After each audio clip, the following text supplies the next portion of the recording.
computadora. Ahí vamos. Bueno, estábamos hablando del manifiesto comunista, que tiene la particularidad de que es un material que se pensó como folleto. Era como un panfleto, eso que se reparten en la calle para informar. Bueno, Marx y Engels, que son los autores del manifiesto comunista, querían que la gente conociera, porque de hecho lo vamos a ver, que uno de los pilares del manifiesto es concientizar a la gente. O sea, hay que generar una conciencia. La única forma de obtener ese cambio es por medio de una conversión. O sea, que la gente cambie la mentalidad, cambie la forma de pensar. Y voy a spoilear un poco. Y ese es el temor también al comunismo. Porque al comunismo se le tuvo mucho miedo, por un lado, porque atenta contra el capitalismo, y fíjense que todas las estructuras sociales están apoyadas sobre el capitalismo, la mayoría de nuestras estructuras están apoyadas, y también algunas de las variantes del comunismo fueron belicosas, o sea, fueron a las armas. Marx no dice que hay que hacerlo por las armas, pero cae de maduro que si no podés hacer entender al otro que tiene que cambiar, a veces es necesario hacer una intervención. ¿Cómo sería una intervención? Tomando la fábrica, por ejemplo, tomando los medios de producción, reclamando. Por eso me parece que lo que decía Mateo de que es una huelga, y sí. Bueno, pero no dijiste huelga, dijiste que era manifestación, ¿no? Sí. Es una manifestación. Yo lo veo medio como eso que dijiste de tomar la fábrica o quizás que cambiar el modo de pensar, que era un medio bélico, no sé, me suena medio anarquista, ¿puede ser? Un poco. ¿Qué es el anarquismo, Nico? O sea, que haya, o sea, que no haya nadie gobernando, que el, pero no sé quién lo Que no gobierna. haya gobierno, que no hay nadie que como que nos controle. No, esto se hace y esto no. O sea, cada uno No haya hace. reglas. Ahí los principios del anarquismo son ni Dios, ni patria, ni Estado. Ese es el trípode del anarquismo. Pero no estamos proponiendo un anarquismo. ¿Qué es lo que propone? Entonces, Marx, lo dice el título del texto. ¿Qué es lo que propone? Unimos. ¿Cómo? Manifestarse contra algo. ¿Cómo se llama el texto? El texto que tuvieron que leer, ¿se llama Manifiesto Comunista. Comunismo. Comunista? Manifiesto del Partido Comunista se llama, el nombre completo y real. Manifiesto es el libro, es como si dijéramos, acá está lo que creemos y lo que buscamos. Es como la expresión del comunismo, ese manifiesto. Y claramente no es anarquista, es comunista, porque lo que propone no es que no haya nadie que ayude a acompañar ese crecimiento, esa estructura, sino que eso sería lo que propondría el anarquismo, sino lo que propone el comunismo es una estructura donde, y esto es importante, anóteselo en algún lugar, donde haya que abolir la propiedad privada. El tema del comunismo es la propiedad privada. ¿Sí? Esto es como como el sentido que tiene, lo que mira Marx y se da cuenta de que ha generado un problema es el desarrollo, cómo se fue desencadenando la propiedad privada, porque en sí misma la propiedad privada no era mala, pero cuando esa propiedad privada genera diferencias de clases, que es lo que vamos a ver en Marx, ahí está el problema. ¿Sí? Vamos a hacer una contextualización histórica. Yo tengo un PowerPoint preparado, pero antes de ver ese Power, esto no lo preparé, ¿qué es el contexto en el que surge el manifiesto comunista? Tenemos acá algo. ¿Cuándo produjo esto, Marx? Voy a compartir el Power.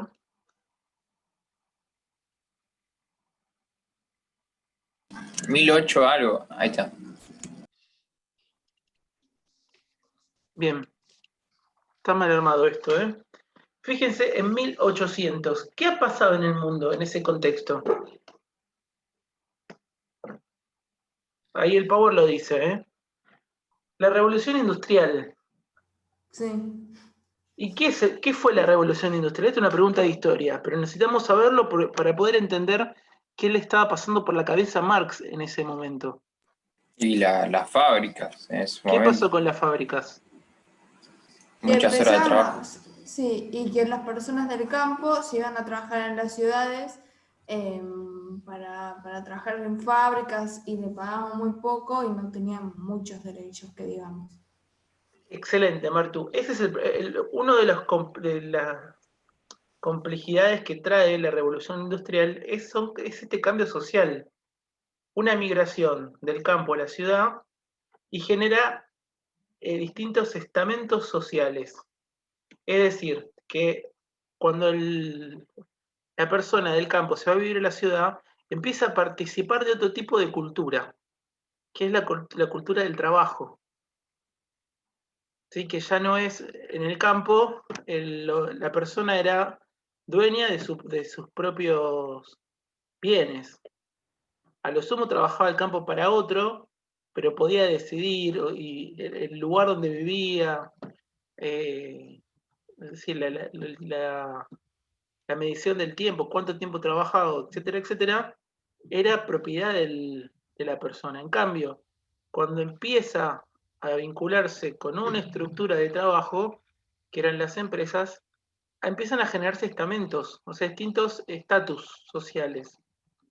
¿Sí? Entonces tenemos ahí un fenómeno social.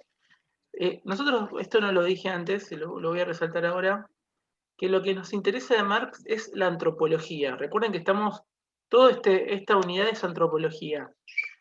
Por eso vamos a acentuar no el aspecto económico, si bien necesitamos decirlo, porque si no saltarnos la parte más importante de Marx, pero sí yo voy a ir acentuando la parte antropológica. ¿Ven cómo en la revolución industrial hay un cambio de formas de comprender al hombre? Sí. La persona ahora es un trabajador, o es un propietario, ¿sí? Entonces, una vez que tenemos entendido esto, de que hay muchos cambios culturales, sociales, económicos, empezamos a ver que hay mucho para analizar. Marx, y es el tercer punto de lo que les marqué en este Power, como para enmarcar lo que vamos a ver a continuación, ha leído filosofía y uno de los autores principales del quien retoma su línea, podemos decir que sigue la escuela de, como decimos con otros autores, es la de Hegel, ¿sí? De George Will Hegel. Hegel, entre tantas cosas que ha dicho, ha propuesto una antropología a partir de lo que llama dialéctica del amo y del esclavo. ¿Qué es esto? La dialéctica del amo y del esclavo es una especie de configuración del hombre a lo largo de la historia. Hegel decía esto, que la historia de la humanidad siempre se ha desarrollado y ha avanzado incluso a partir de esta tensión entre amos y esclavos. Y cada una de sus representaciones. Siempre hubo uno sobre el otro. ¿Qué podemos decir de esto? Bueno, es una puja de poder. Siempre en la humanidad existió esas tensiones. A veces culturales, a veces sociales, y en este contexto, que lo observó Marx, es una puja de poderes en cuanto a lo económico. podemos reducir a la gente en cuestiones de el que tiene plata y el que no tiene. El que tiene el que tiene capital, mejor dicho, usamos un poco más la palabra, afilamos un poco la terminología marxista, el que tiene capital y el que no tiene. ¿Sí? Sí. Bien. Dicho esto, ahora vamos a entender que Marx va a retomar esta teoría. En lugar de decir amo y esclavo, va a usar otros términos. A ver los que leyeron. Burguesía y... Proletariado. Burguesía y proletariado, tal cual. Es, Unos van a someter a otros. Unos tienen poder. Yo esto lo suelo explicar en términos de poderío.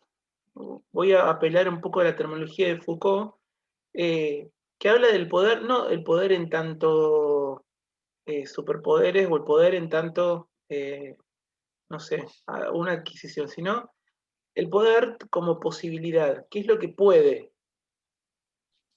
¿Sí? ¿Qué haces, Dami? Saludá que te estamos filmando. ¿Cómo andan? Esta vez grabo. Mandá saludos a tu familia si querés, para todos los que te conocen. Quiero dedicarle este premio a mi familia, a los chicos de quinto. ¿No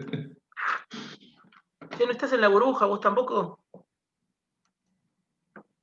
¿En qué burbuja? No, yo voy los miércoles y los viernes, a Ah, las 11. Estoy con Sol, con Nico, con Lula. bien. Porque acá tengo algunos que se han rateado de la burbuja. Sí, sí. Mati. Es un tema ahora pasar la asistencia, porque es como que tengo que fijarme dónde está, si es que está allá, Si es que capaz está. que no está en ningún lado. Sí. Bueno, ¿y tenés que laburar desde el cole? Tomando lista a los ¿están bien? ¿Cómo? Desde el cole. ¿Tomás lista a los que se conectan virtualmente? ¿Tenés que conectarte? No, en el cole estamos charlando o jugando en la burbuja. Esperemos que sea más juego ahora que charla. Pero sí pasamos lista de quién está por una cuestión de que si salió de la casa y fue al colegio o no, tenemos que ponerlo. Claro. Bien. Qué bueno que estoy lejos. Sí, bueno, retomo así porque encima estoy grabando. Pobre el que tiene que leer esto después. Sí, ¿no? Eh, Bueno, decía que voy a usar un término que no vimos a Foucault, pero que nos ayuda a comprender también la modalidad que tiene la burguesía y el proletario en términos de esta dialéctica o en perspectiva de la dialéctica. Y yo les decía que podemos entenderlo, esto nótenlo porque no les voy a dar material y siempre lo pregunto a propósito, porque es una forma de analizar cómo se dan las relaciones en burgueses y proletarios. Poder como posibilidad. Esto es lo que dice Foucault. ¿Qué es lo que puede? A ver si les pregunto pueden utilizar el sentido común, no hace falta que hayan tenido o hayan leído. Si lo leyeron mejor porque van a tener más letra, pero piensen ustedes, ¿cuál es la posibilidad? ¿Qué es lo que pueden los burgueses y pueden los proletariados? O el proletario. Y el burgués manejar su capital, qué producto, servicio da. A todos, dueño. El burgués tiene capitales. Sí. Bien. Entonces tiene posibilidades económicas, podemos decir. Sí. ¿Qué más?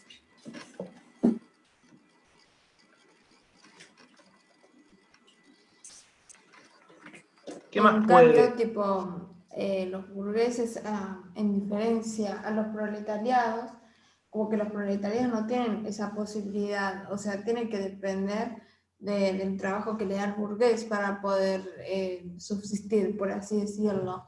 Bien, tiene una dependencia. Eso puede pensar una falta de posibilidad o pueden depender.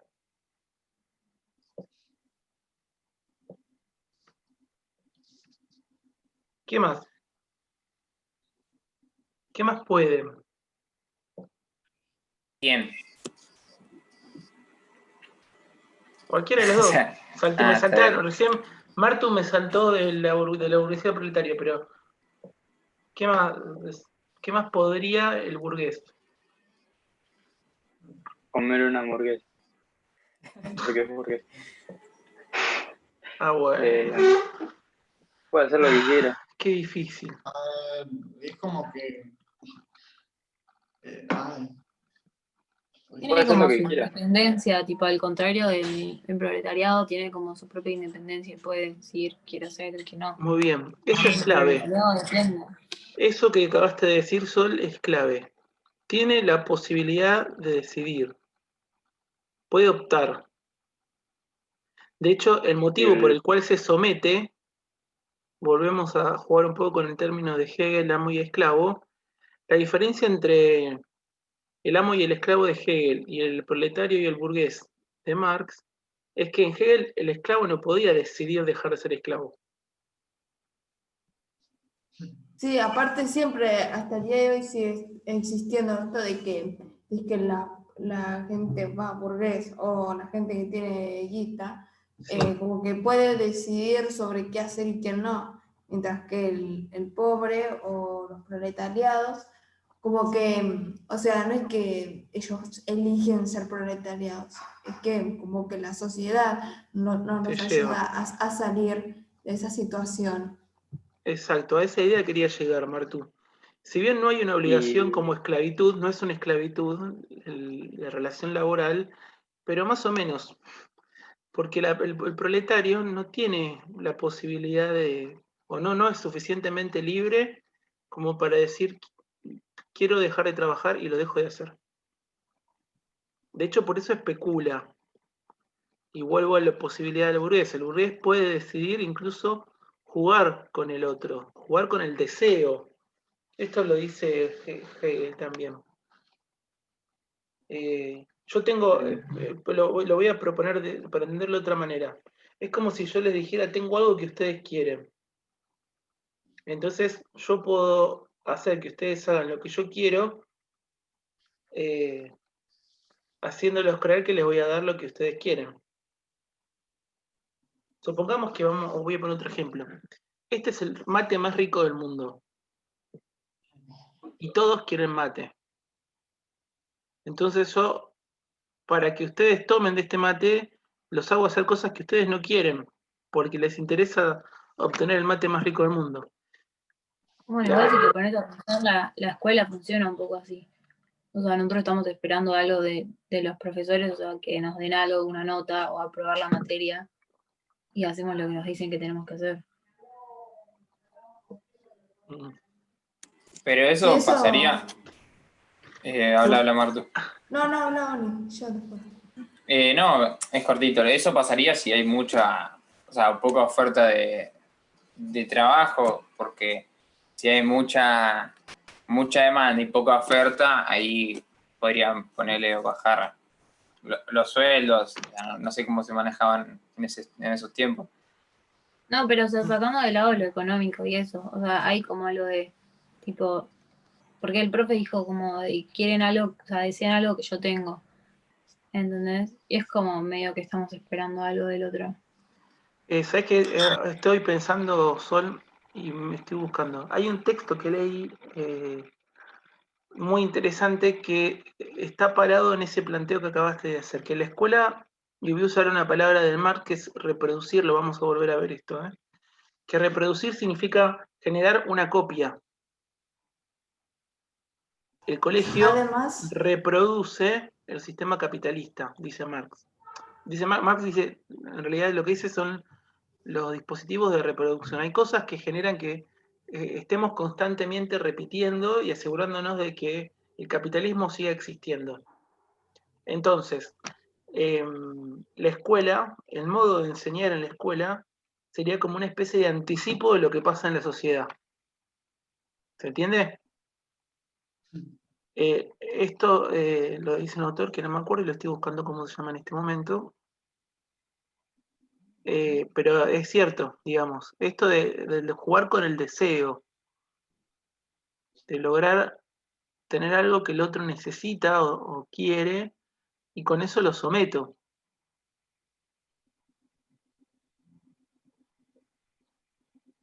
Pucha, no lo tengo. Además está esto de que, por ejemplo, si vos tenés algo que decía que otra persona quiere y esa persona no lo tiene, es como que vos la manipulás y lo manejás para conseguir lo que vos querés en cambio de la otra persona, o sea, lo que quiere. Ahí no sé si me expliqué, pero nada, como que vos manipulás a los demás para que hagan lo que vos quieras y esas personas no les queda de otra. Tal cual. O sea, se están aprovechando de eso, quiero decir. Sí. Ese es como un poco el juego del poder como producto del capitalismo. Eso es lo que se da, que se somete. Y piensen, yo creo que lo que tiene de interesante esto es que estamos constantemente entrando en ese juego. Y no hay forma de salir, o por lo menos yo no la encuentro. Les voy a compartir otra imagen, que esto lo puse en el Power, que hace como una especie de... Es una imagen que tenía por ahí dando vueltas, que hace una especie de... no es uno de los mejores cuadros este, pero nos ayuda a entender este fenómeno de tensión entre los burgueses y el proletario, que es lo que tenemos acá, burguesía y proletariado, cómo es que se da y en qué contexto se da. ¿Sí? Primero lo que veníamos hablando, hay un crecimiento de urbanización en los países industriales. La gente empieza a irse a vivir a ciudades. Aparecen las ciudades. O aparecen lo que se ha llamado también los burgos. Los burgueses vivían en los burgos. Por eso se llaman burgueses. ¿Y saben qué significa proletariado?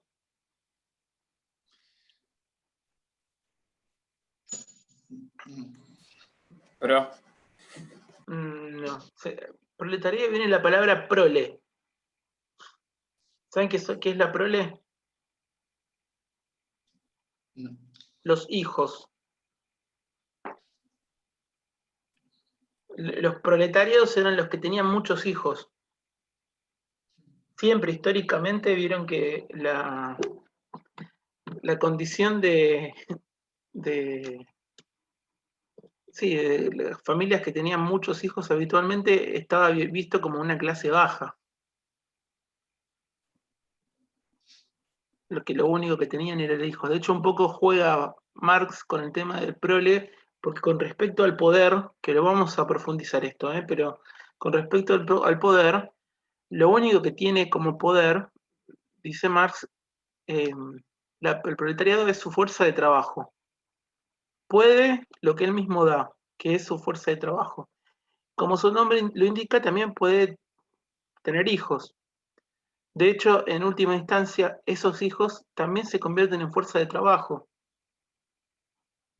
En el siglo XVIII y siglo XIX todavía no hay leyes que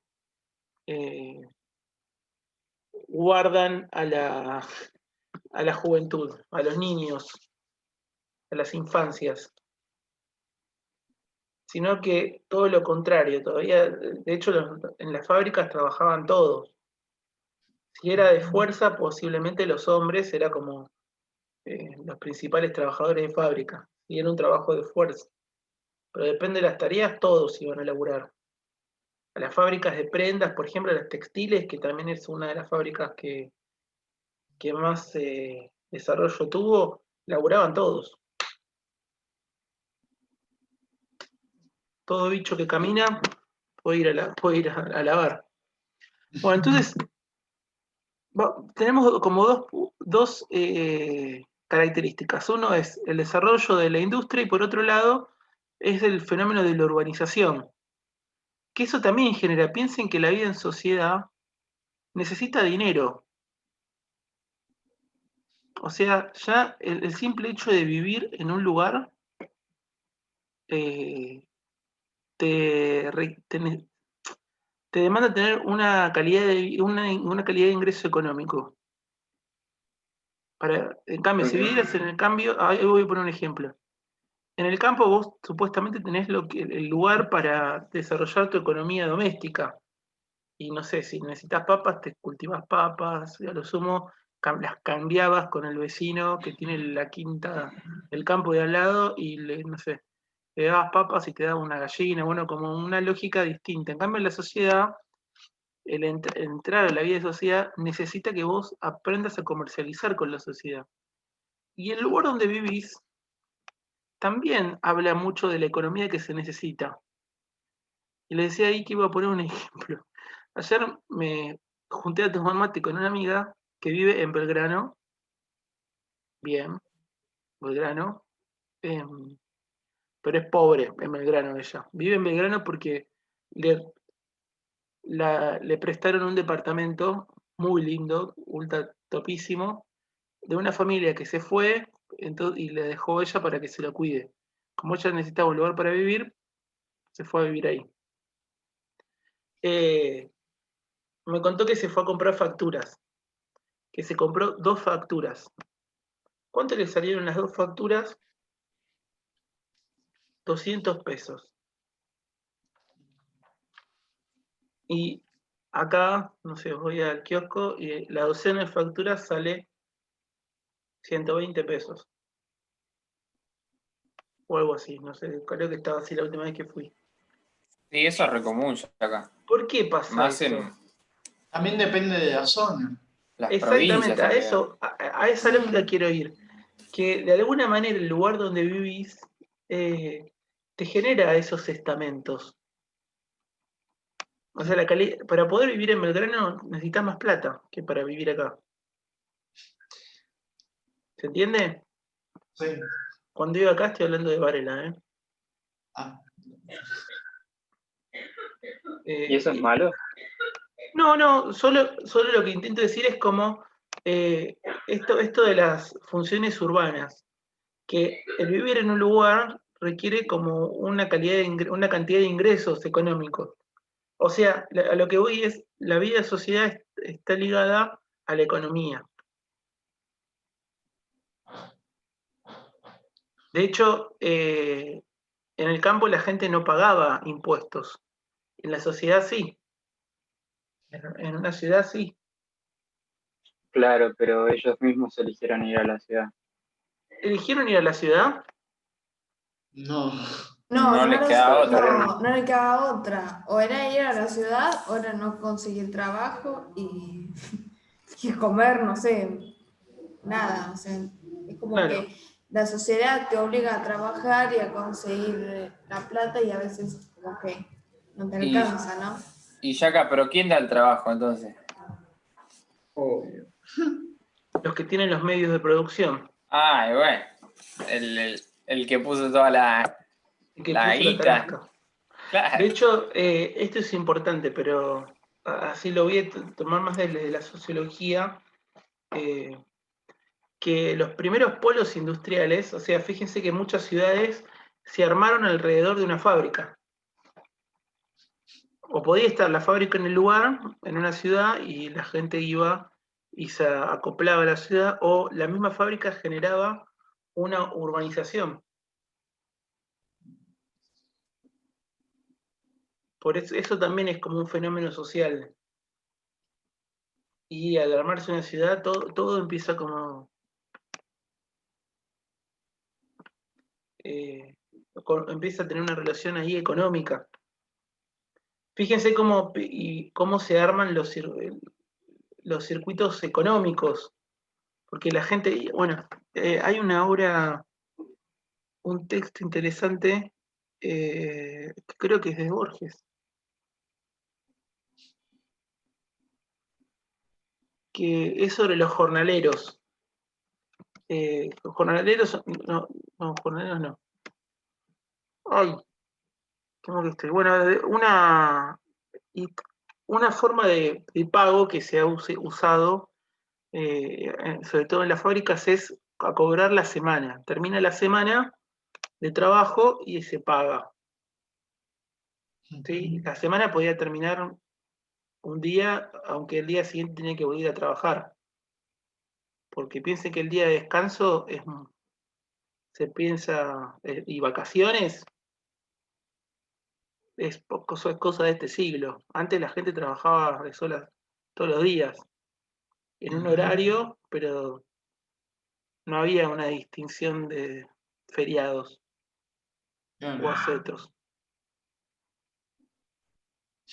Sí, eso vino como más tardíamente, pero la semana terminaba en algún momento porque era el momento en que se le pagaba a la gente. Y en ese momento, alrededor de las fábricas empezaron a existir lugares donde la gente podía gastar la plata que acababa de cobrar. Por ejemplo, bares.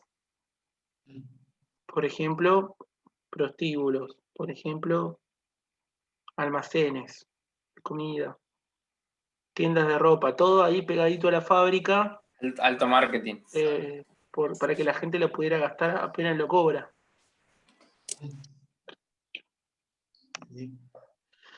Bueno, ahí tenemos un poco del proceso de cómo se da esta bipolarización social con las tendencias a la burguesía y el proletario, ¿no? Que son, cuando hablamos de clase social, estamos hablando siempre en Marx, burgueses y proletario. ¿Sí? De hecho, esto es ajeno, ¿no? Pero también las estructuras sociales, hay un texto de acá de Buenos Aires que no sé si se llama un autor sociólogo, no sé si era Viena o Vena o algo así, que lo que proponía es entender cómo se desarrolló esto de la tensión capitalista acá en Buenos Aires, y describía cómo fue que se dio los barrios. Esto que le contaba recién de zona norte, que siempre la parte sur era la ciudad de barrios obreros y la parte norte siempre fueron barrios burgueses. Y las fábricas habitualmente estaban en el centro de la ciudad. O dependiendo, algunas, acá en Buenos Aires, toda la parte próxima a Puerto Madero, por Puerto Madero era el lugar de comercio, que recibía los barcos que entraban a la ciudad y descargaban ahí productos. Entonces eran como accesos. Y el otro acceso así grande era Liniers, que Liniers también era un lugar ahí de intercambio y de salida. ¿Saben? El otro día me enteré leyendo no, porque lo escuché de un profesor y entonces busqué información de por qué San Cayetano era el patrono del trabajo. Porque San Cayetano es un santo italiano, pero en Italia no lo conocen como patrono del trabajo. Eso se dio acá, en Buenos Aires. Bueno, ¿vieron la iglesia de San Cayetano en Liniers? No. Bueno, en Liniers está la iglesia de San Cayetano, que era la imagen que Sí, tenía, Oliver. La de Luján. donde empieza la peregrinación a Luján. Bueno, ahí en ese punto empezaba, o sea, salías de ahí y el resto era campo. Toda zona oeste era campo. La gente trabajaba. Y Liniers era el lugar de intercambio, había un mercado ahí que la gente antes de entrar a vender o entrar a comercializar, dejaban como si fuera una ofrenda ahí en la iglesia que había de ese santo, de San Cayetano, para pedir por el trabajo de lo que iban a vender. Así fue que surgió la creencia de que San Cayetano daba trabajo. De hecho, fíjense que hasta el día de hoy a la estampita de San Cayetano le acompaña una, ¿cómo se dice? El trigo, no sé cómo se llama, un palito solo de trigo, no sé cómo se llama eso. Como signo. Una espiga, Yaka. Espiga, Una espiga. gracias. ¿Quién dijo? Yo. Lourdes. Yo. Lourdes. Yo. Dios mío. Bueno, sí, gracias Lourdes, una espiga, tal cual. Una espiga es como el signo de... A Lourdes le dije. El signo de San Cayetano por el trabajo, pero era lo que le dejaba a la gente, porque traían el trigo para vender allá en Buenos Aires, en Capital, y lo dejaban ahí en la puerta de la ciudad, una parte como ofrenda, como piedad popular. Bueno, digo esto como para ubicarnos también en cómo es que se desarrolla la sociedad a partir de esta economía, y estas definiciones ya las encontró Marx. 3 cosas a tener en cuenta de Marx antes de seguir. Estos son como claves de interpretación del texto del manifiesto. Uno, que ya lo hemos esbozado un poco, es la cuestión de que lo que propone Marx es una filosofía práctica. Marx, de hecho, él no se define a sí mismo como filósofo, porque su objetivo no era elaborar así teorías y no sé, dedicarse a la escritura, sino lo que quería Marx es un cambio, una transformación. ¿Por qué escribe el manifiesto? No lo escribe para un libro de filosofía para que se venda en las mejores tiendas, sino lo que quería era que se difunda. Por eso decía que es un folleto. A la gente no le cobraban el manifiesto. Juntaban plata y trataban de difundirlo. De hecho, una perlita, ¿no? Pero el título del Manifiesto Comunista la autoría es de Marx y Engels. Cuentan que Engels no escribió casi nada. Engels lo que ponía era la tarasca para que se pueda popularizar para que se difunda. Y quedó ahí en el título como autor, pero no es que produjo. De hecho, otro de los textos, el Capital, que es otro de los libros de Marx, lo escribió Marx. Ahí cuentan que Engels probablemente lo que haya hecho es financiar ese libro y quedó su nombre ahí. Lo escuché como comentario de algunos lugares, algunos profesores. Que Tiene guita, entonces, tiene para... sentido. A lo que voy es que lo importante era que se difunda. Y es la postura, la teoría de Marx, busca que se transforme la realidad. Entonces, si quiero transformar la realidad, no me importa ganar plata con el libro, sino me importa que se transforme la realidad. ¿Sí? Sí. Creo que también es el principal problema de los marxistas ahora, que es caro ser marxista, porque tienen que comprar muchos libros. Los marxistas postas son cultos, igual que los anarquistas, ¿eh? Yo tengo a mi abuelo que es anarquista, o se define a él mismo como anarquista. Y es un tipo reformado, mi abuelo. No es que el anarquismo o el marxismo es para que quiera hacer quilombo. Hay que saber, ¿no? Otra de las características, que esto está en el manifiesto comunista, es la cuestión de la lucha de clases. Ya de ahí definimos cuáles son las dos clases, cuáles son las características. Lo podemos analizar ahí. Yo les propuse la categoría de poder de Foucault para poder analizar. Tendremos que haber profundizado un poco más eso. Y lo que dice Marx es que la historia fue creciendo de la misma manera que en Hegel, que hubo una lucha de clase, una lucha en esa dialéctica de amos y esclavos. Bueno, para Marx dice que las clases sociales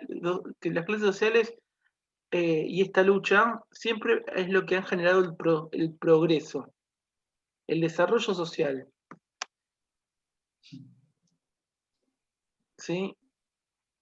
Por eso es un motor histórico. El motor histórico significa que lo está empujando hacia adelante. Mejora la historia porque hay una lucha de clase. Me estoy olvidando de algo importante que no lo puse en el Power, pero ahí lo voy a agregar. Otra cosa es que la realidad, cuando hablamos de la realidad en Marx, siempre está influenciada por la cuestión histórica social, y voy a agregar yo, esto no está en el texto, que es la economía. Cuando hablamos de realidad, vemos que hay una tensión del proceso histórico, de la sociedad y de la economía. ¿Sí? Y el hombre está inmerso en ese contexto.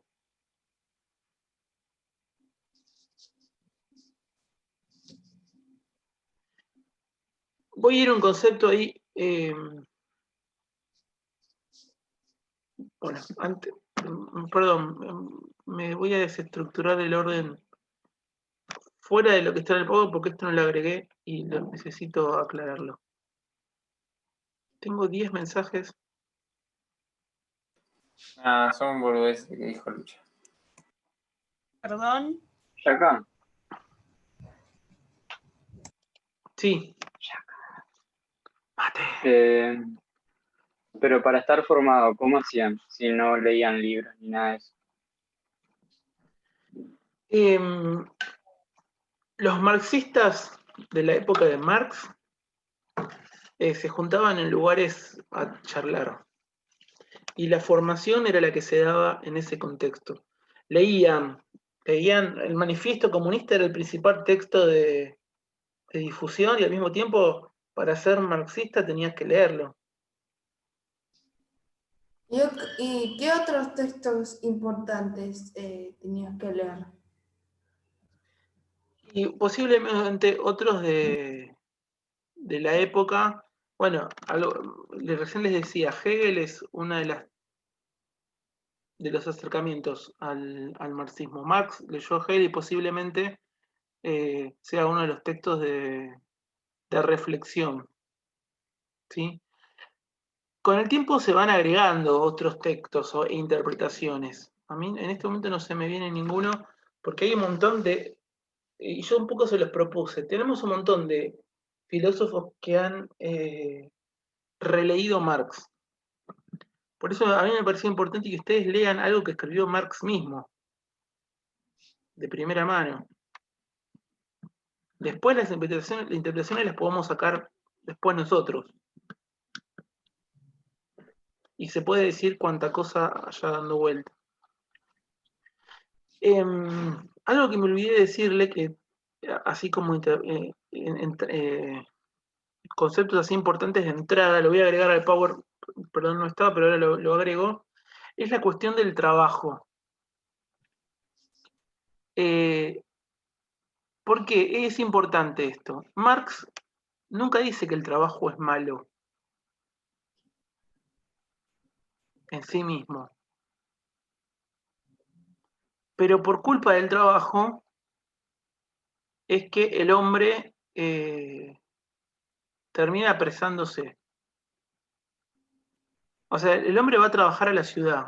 Perdón, es una cuestión humana el trabajo. Incluso estando en el campo, la persona también trabajaba. Se levantaba temprano, iba a ordeñar la vaca, regaba las plantitas, sembraba cosas. Ese es un trabajo, y el trabajo es algo que está íntimamente asociado a la vida humana. El hombre trabaja. Hay muchos filósofos que hablan del homo laboris, o homo laboris. ¿Qué significa esto? Que el hombre está hecho también para trabajar. El hombre trabaja. Homo laboris o otro era homo facto. El hombre que hace. Porque es parte de la condición humana que hagamos algo y que se trabaje. Entonces, el trabajo en sí mismo no es malo. Sí, el trabajo es algo malo en tanto genere, y voy ahí a spoilear una frase, una palabra de Marx, que es la alienación, que ahí la vamos a ver en la clase que viene. ¿Sí? En sí misma no es malo el trabajo, pero por culpa del trabajo el hombre puede terminar alienándose.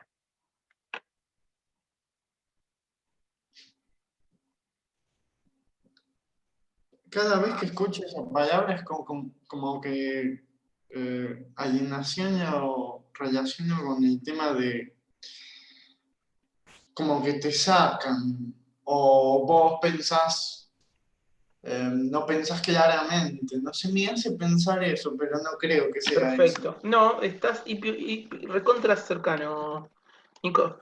De hecho, yo siempre, todos los años lo digo de que eh, la gente en los exámenes me pone alienación, perdón, me pone alineación en lugar de alienación. Fija, todos los años, y lo digo, chicos, viene de la palabra alien, de extraño, ajeno, como dijiste vos, Nico, que lo saca. La palabra alien significa eso, que es del exterior. Alien es externo. Y No, no, a nosotros alinear creo es de línea. O sea, si alguien que me pone alineación está pensando, de hecho alguien me lo definió, hice la pregunta, examen hasta el año pasado teníamos los parciales, primer parcial, segundo parcial y final. Era con la estructura del régimen preuniversitario. En un examen final alguien me pregunté qué significa alienación y alguien me respondió que era ponerlos a todos, igualarlos en condiciones para que mejore la calidad de vida. ¿No? ¿Qué cara? O sea, mandó una fruta, significa que ahí le puse un 0 por bruto. Por mandar fruta, además no tener absolutamente nada que ver. Digo esto a propósito, Nico, el acercamiento que hiciste vos es exacto. aparte Alienar, ya ¿no? acá, como que si ponemos, si pensamos bien de poner a todos los seres humanos iguales y que pensemos igual todos, o sea, si te pones a pensar sería como muy aburrido, ¿no? Como que no habría debates, o sea, Totalmente. Gracias Bueno, a un Dios somos poco, todos iguales. recién estaba leyendo algo porque tengo que dar una clase en ética ahora a continuación, donde vamos a ver el tema de la ética feminista. Con ustedes no está en el programa de ética, pero sumé algo acá de material y el feminismo lo que propone es justamente avivar o defender la diversidad también, que es como también parte de la riqueza que tiene el hombre. A eso se lo llama ética del cuidado, que lo vimos cuando vimos lo de bioética, que hablamos de la ética del cuidado. Ah, sí. A eso se refiere a valorar lo distinto, valorar lo que trae como novedad el otro. Feminismo no es solo ponerse un pañuelo verde en la cabeza y putear a los hombres que estén enfrente. Es una esa es mala una versión. imagen errada, no es así. No, por eso digo, no es solo eso. Es una versión bastante nociva. O Existe, pintar ¿eh? las calles y romperlas. o pintar las calles, escribir con aerosol la Basílica Metropolitana. Eso no es el feminismo. El feminismo es una postura, bueno, no viene al caso.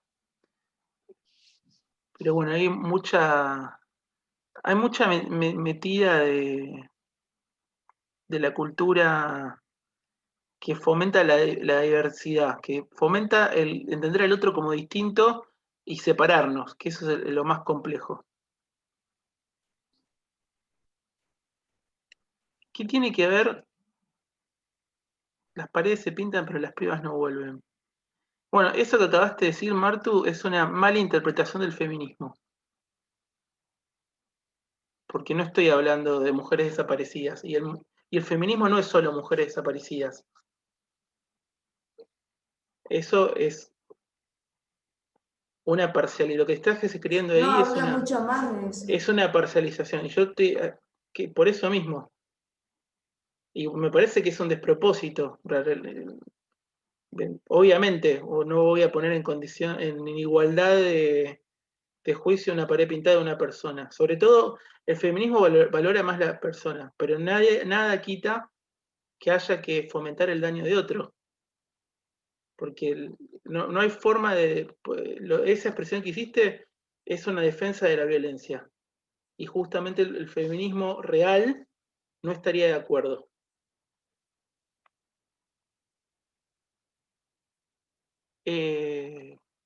Bueno, igual no es el tema, perdón por irme.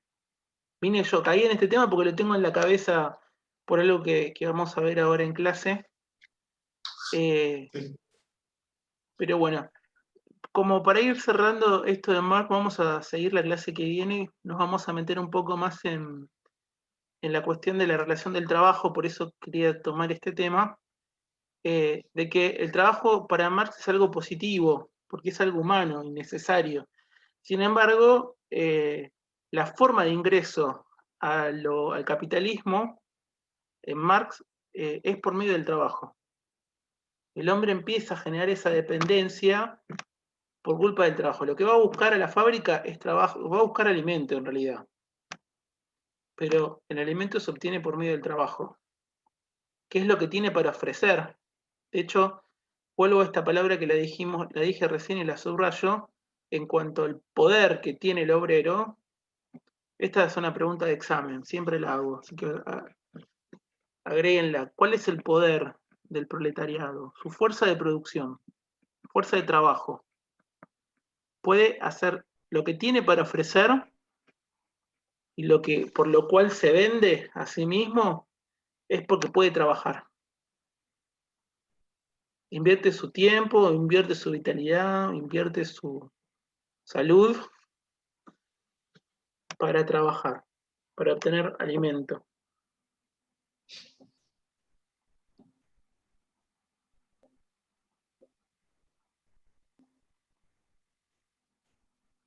Muy bien. ¿Preguntas, inquietudes? ¿Apreciaciones? De que eso era más antes. Ahora puedes tomar otras decisiones. Sí. Son épocas distintas. Un poco para valorar el esfuerzo de Marx, yo creo que está bueno que lo podamos pensar. Marx nos abrió la puerta de esto, de detenernos para pensar un poco. Obviamente no salimos del capitalismo y creo que cada vez el capitalismo es más sutil. O sea, se mete en aspectos donde no nos damos cuenta y sin querer entramos. Sí, puede ser. Antes era muy alevoso, porque la persona no le quedaba otra. En cambio ahora sigue existiendo y, no sé, cómo vestimos, qué compramos, qué tenemos, qué estudiamos. Acá, igual, con la llegada de la revolución industrial, la pobreza extrema descendió un montón. O sea, era como un 80% de la población mundial y hoy creo que es un 5%, por ahí menos. Ya que gracias al capitalismo descendió todo eso.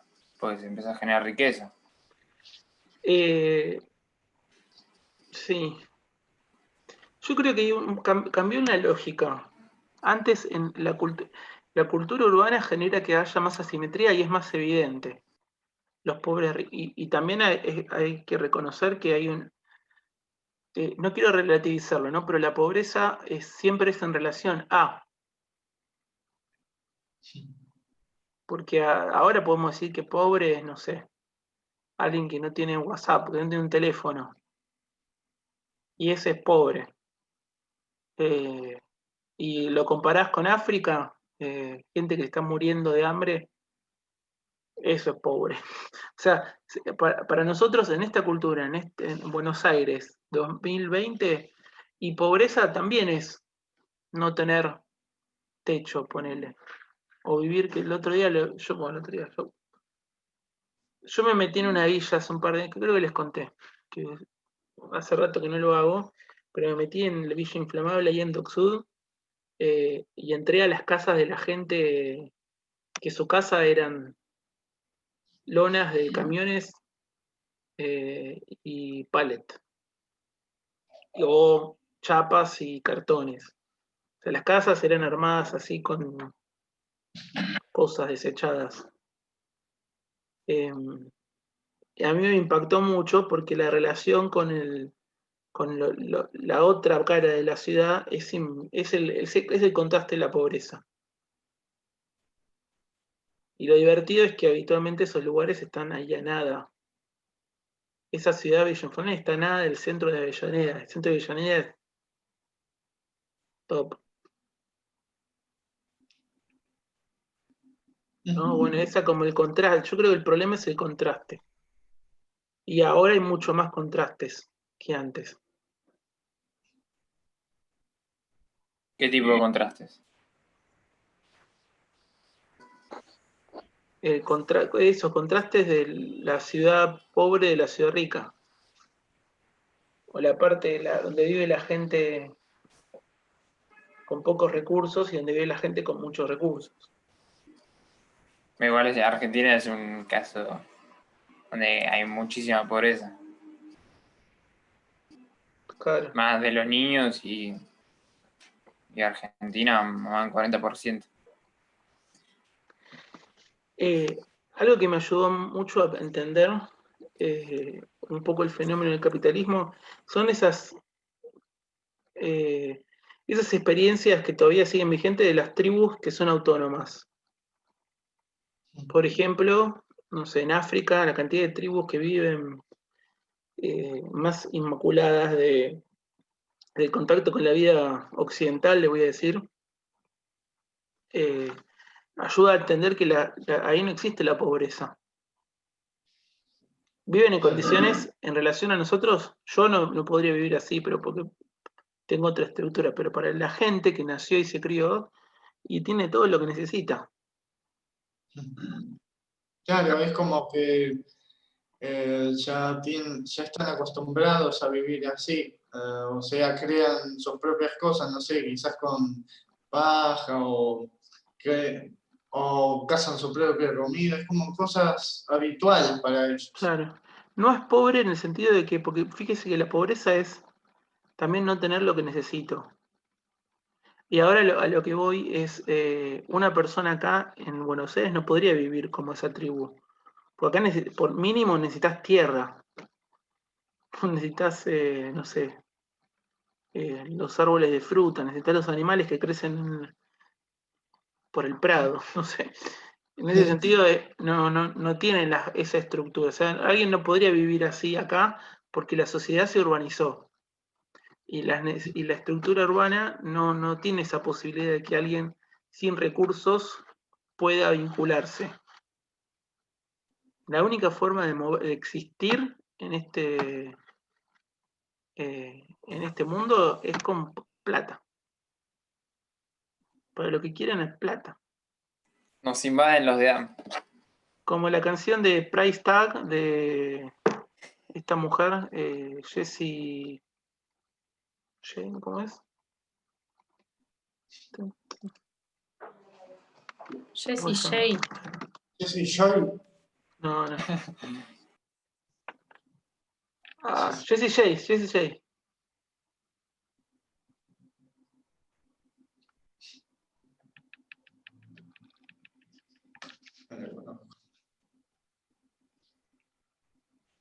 Bueno, como esa canción. Por la plata se mueve todo. Acá, en esta La cultura. plata baile de mono. Sí, totalmente. Bueno, gentes, Bueno, lean Profe, los que no terminaron de leer, léanlo. La semana que viene yo creo que cerraríamos con Marx. Voy a dar algo con esto de la alienación que nos queda pendiente. Y la semana siguiente haremos lo de filosofía de la liberación, que creo que solo va a ser una clase. Y después el resto de noviembre lo vamos a tomar para preparar o que ustedes preparen las exposiciones. Sí, la idea sería liquidar. El 30 de noviembre es el último día de clases. Así que yo quisiera tener una valoración numérica de eso. Ahí Sol quería decir algo. Dejo de grabar.